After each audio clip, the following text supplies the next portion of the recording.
கர்த்தருடைய பரிசுத்த நாமத்துக்கு மகிமை உண்டாவதாக. இன்றைக்கி கூட என்னாகுமோ 15ஆம் அதிகாரத்தை பார்க்க போகிறோம். இந்த அதிகாரத்தில் வந்து கர்த்தர் மோசேயை பார்த்து சொல்கிறாங்க, நீ இஸ்ரவேல் புத்திரர்கிட்ட என்ன சொல்லணும்னா, நான் வந்து நீங்கள் குடியிருக்கிறதுக்காக உங்களுக்கு ஒரு தேசத்தை கொடுக்க போகிறல, அதில் நீங்கள் சேர்ந்தோடனே அங்கே போயிட்டு ஏதாவது ஒரு பொருத்தனையோ உற்சாக பலி இல்லை உங்கள் பண்டிகையில் செலுத்தும் பலி, கர்த்தருக்கு வந்து ஆடு மாடு செலுத்துகிற சர்வாங்க தகன பலி எல்லாத்துலேயுமே நீங்கள் வந்து பலியிடும்போது அதை நீங்கள் என்னென்னலாம் சேர்த்து படைக்கணும் அப்படின்னு சொல்லி தேவனுக்காக படைப்பி செலுத்தும் போது கொடுக்கணும் அப்படின்னு சொன்னால் போஜன பலியை செலுத்தணும். அடுத்து பான பலியாக திராட்சை ரசத்தையும், அடுத்து ஆட்டுக்கடாவாக இருந்துச்சு அப்படின்னா 10 பங்கையும், அப்புறம் வந்து மெல்லி மிசைந்த மாவு ஆக்கி போஜன பலி அப்படியெல்லாம் நீங்கள் வந்து கொடுக்கணும் அப்படின்னு சொல்லிட்டு அவங்க வந்து சொல்கிறாங்க.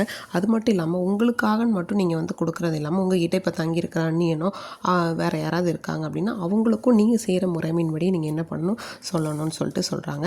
அதே மாதிரி தான் அவங்களும் பலி செலுத்தணும் அப்படிங்கிறத சொல்கிறாங்க. அடுத்து வந்து மோசேயை பார்த்து மறுபடியும் சொல்கிறாங்க, இஸ்ரவேல் புத்திரர்கிட்ட இன்னும் என்ன சொல்லணும்னா, அவங்க அந்த தேசத்தில் வந்து சேர்ந்ததுக்கப்புறம் தேசத்தோட அந்த சாப்பாடை சாப்பிடும்போது கர்த்தருக்குன்னு ஏறெடுத்து காணிக்கைகளை படைக்கணும் அப்படின்னு சொல்கிறாங்க. அது மட்டும் இல்லாமல் ஜனங்கள் வந்து ஏதாவது தவறி அப்போ அறியாமல் நடந்துட்டாங்க, அப்படி ஏதாவது தப்பிதம் செய்தாலும் தேவனுக்கு சுகந்த வாசனையாக தகன பலிகளையும் பாவ நிவாரண பலிகளையும் வந்து இடணும் அப்படின்லாம் சொல்லிட்டு எப்படிப்பட்ட பலிகள் எல்லாம் செலுத்தணும் அவங்க எல்லாருக்கும் வந்து சொல்லிவிட்டு, அப்போ வந்து நான் என்ன பண்ணுவேன் அதை அறியாமையினால செய்ததுனால அவங்களுக்கு மன்னிப்பேன் அப்படின்லாம் தேவன் சொல்கிறாங்க.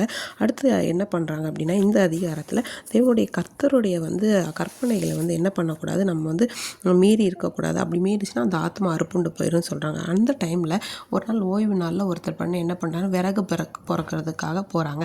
அப்படியே பிறக்கிட்டு இருக்கும்போது என்ன ஆகுது அப்படின்னு எல்லாரும் அவங்கள பார்த்து கண்டுபிடிச்சி தேவன் வந்து அவங்க சொன்னாங்க, கல்லெறிந்து கொல்லப்படணும், பாளையத்துக்கு புறம்பாக வெளியே தள்ளி அவங்கள கல்லெறிந்து வந்து என்ன பண்ணுறாங்க, கொன்று போட்டுறாங்க. அப்போ கர்த்தர் வந்து மோசேயை பார்த்து சொல்கிறாங்க, நீ இஸ்ரவேல் புத்திரர்கிட்ட சொல்ல அவங்க வஸ்திரங்களோட ஊரில் ஒரு இளநீல நாடாவை வந்து கட்டியிருக்கணும்.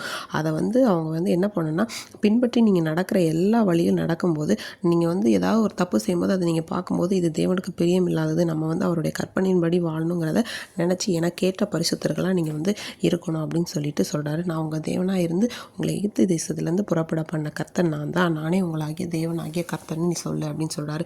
இன்றைக்கி கூட நம்ம வாழ்க்கையில் பலவிதமான இடர்களின் பாதைகள் வரும். கண்டிப்பாக நம்ம அந்த சோர மார்க்கமாக அதை செய்யும்போது, ஆனால் தேவனுடைய கர்த்தராக வசனத்தை வந்து நம்ம இருதயத்தில் பதித்தவர்களாக அதை நம்மளை வந்து ஞாபகக்குறியாக நம்மளுடைய மனதிலும் வைத்து நடக்கும்போது கர்த்தர் நம்மை காத்து ரட்சிப்பாராக.